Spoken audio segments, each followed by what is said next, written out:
one of the great stars of rock, born in poor Nutbush in Tennessee, married to Ike, of course, eventually escaped, you know all this stuff, years in the wilderness, and then worldwide reverberating success with Private Dancer back in the mid-80s, and that greatest hits that came out a couple of years back, stayed on the British charts for 3 years, Tina Turner's greatest hits. Well, Tina Turner's here in New Zealand. She's sad at the moment about Kenny Moore. He's her piano player. She'd been with him for nearly 20 years. He died recently in Brisbane on the Australian leg of the tour.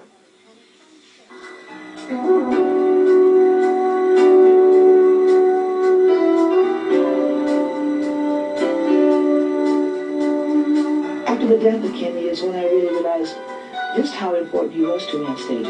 Every night, I realized exactly what he was for me. It was, if my hair wasn't right, he watched every single thing about me. He could just sort of let me know what it was from the piano. It was certain things that we would say and we would kind of look at each other and acknowledge. He was another extension of myself in some kind of way. Do you keep old friendships, though?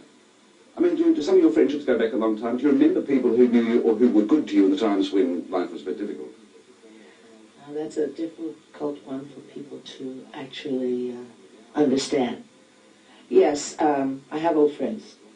There's a friend that works for me that started back way before Kenny Moore. She's still with me, Rhonda Graham. Friends, when I changed my life, I left everything behind. I don't know whether I really thought that any of those people were really friends or not. Maybe I was caught between whether they were or were not. But I went on with my life. I closed everything. I just went to work. When you say when you changed your life, I mean when you left your first marriage with your kids? I like to refer to it as... when you changed your life? I changed my life. Must be very hard to change. Was it a hard change? Yes, it was. But you know what? Not like hard like someone else might think. I was happy. I was happy because I was changing my life. I was doing absolutely what I wanted. I felt like I had finished what I had wanted to do. And there was nothing more that I could do there. It was a destructive situation that I wasn't prepared to go further with. And it's like a bird when you let out of the cage. He flies. I don't think he goes back, no matter the seasons. I just went forward. Do things get better and better, do you think, as we get older, do you think? For me, yes. I like how I think. I like how I look. I feel fantastic. You look fantastic. This morning? Oh, is it morning? It's midday. I feel like it's morning. Yeah. Thank you. But how do you do that? Because you don't work out formally, do you? I mean, you're not a gym obsessive. You're not down at the gymnasium talking aerobics and anaerobics. Oh, no, I hate that one. I do everything I can to avoid gyms. I've always been like this. What can I say? Everyone knows that I was in the cotton fields and a farmer's daughter and all of those kind of things that not the cotton fields, but the trees, climbing the trees and pretending that I was a Tarzan and Jane and that kind of thing in the country. I was always very active. And still.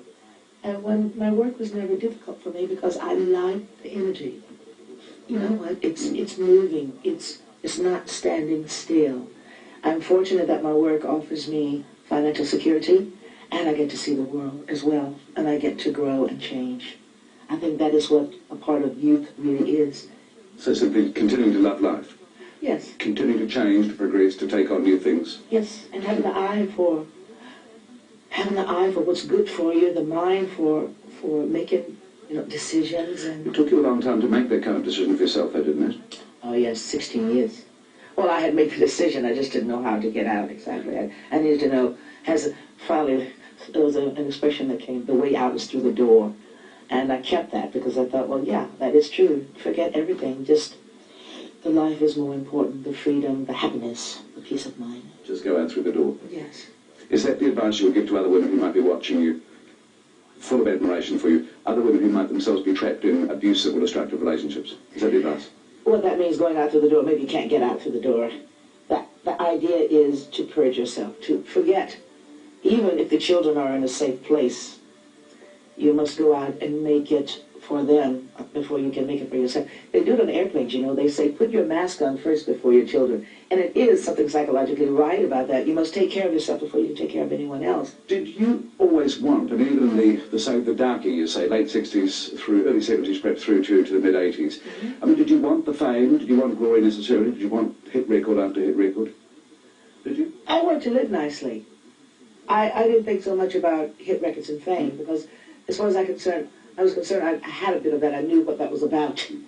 When I changed my life, the first thing I did was I cut my hair. I did all of the things that I wanted to do in that sense. And the next thing was about securing myself and my family. That goes from my mother to my sister and my children and so forth. And then the fame came, and I had decided already that, like David Bowie, Mick Jagger, and I would say Aretha if she had wanted to, but why not fill a stadium? I mean, look what these guys are doing. I'm going to do that. Well, once they come to see you, it feels good because it's all about you. That's what the feeling was. And when I got there, I felt I did it. I did that, what I dreamt, what I felt, what I wondered what it would be like. It became an explosion, didn't it, after Private Dancer? I even went on stage once and said, my goodness, it was like when I walk out there and you see so many people sometimes, I got to say that you wonder, did they really come to see me, you know? You retire ever, or just take a bit of time off? That was a great thought that you had there. You just sort of was very into it. I don't really know. I know I'll be singing for a very long time. And at this stage, I've gotten to where I can get away from it for 2 or 3 years now and then go back and do it, and it's still very new. So I don't have the time. I hope you keep coming and performing for 100 more years. Thank you. That's probably quite a long time, too. Another 20 would be good, wouldn't it? Another 20 would be good. Can you see yourself doing it when you're 80? I thought a few days ago, I thought, I wonder if I'm out here when I'm 80, then what would I think? Someone said to me, Tina, if you do it when you're 80, I'd begin to worry about you. Tina Turner today, one lovely person, Tina Turner, no aggro there at all, very easy person to talk to, a great star. Now,